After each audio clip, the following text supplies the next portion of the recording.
Halo Bapak Ibu guru hebat. Perkenalkan, nama saya Yohanes Esbius Labah, guru pada SMP Negeri 2 Komodo, Kabupaten Manggarai Barat. Pada kesempatan ini saya berbagi aksi nyata setelah saya mempelajari topik dalam platform Merdeka Mengajar. Pada kesempatan ini saya berbagi topik yang saya pelajari, yaitu kurikulum merdeka. Dalam topik ini ada dua modul. Modul yang pertama yaitu makna kurikulum dalam pendidikan, dan modul yang kedua yaitu pembelajaran versi kurikulum merdeka.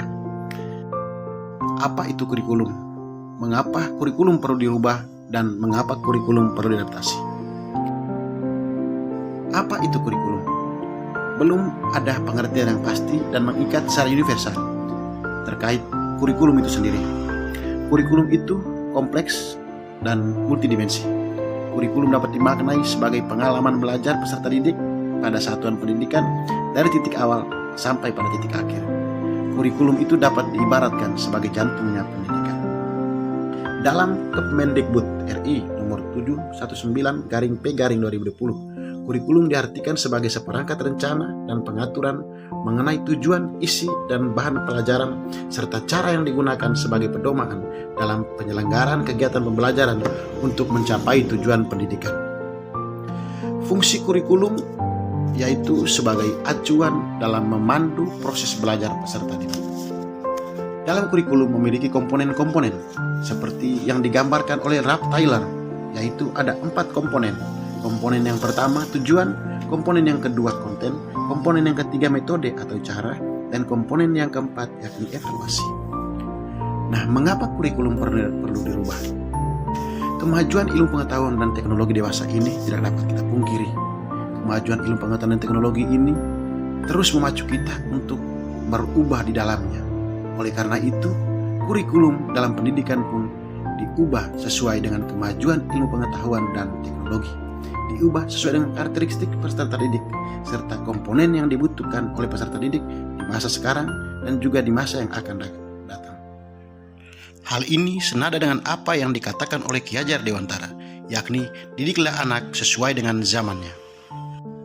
Lantas, mengapa kurikulum perlu diadaptasi?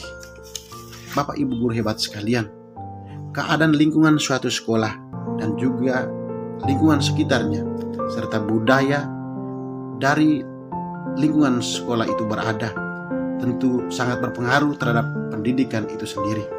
Oleh karena itu, kurikulum mesti beradaptasi dengan keadaan lingkungan sekolah dan juga lingkungan sekitarnya, beradaptasi dengan budaya, beradaptasi dengan lingkungan di mana sekolah itu berada, baik di lingkungan pertanian, di lingkungan pariwisata, maupun di lingkungan perikanan atau kelautan. Kurikulum juga beradaptasi dengan keadaan peserta didik, yakni kemampuan dan juga kebutuhan belajar peserta didik, keanekaragaman peserta didik dalam lingkungan masyarakat tersebut. Dan juga kurikulum itu harus beradaptasi dengan perkembangan ilmu pengetahuan dan juga teknologi dewasa ini. Dengan demikian, maka satuan pendidikan atau sekolah harus melakukan pengembangan kurikulum operasional satuan pendidikan dengan mengacu pada kerangka dasar kurikulum. Yang pertama, tujuan pendidikan nasional. Yang kedua, profil pelajar Pancasila. Yang ketiga, struktur kurikulum. Yang keempat, proses pembelajaran dan asesmen. Dan yang kelima, yakni capaian pembelajaran. Pengembangan kurikulum ini juga perlu memperhatikan konteks dan juga kebutuhan dasar peserta didik.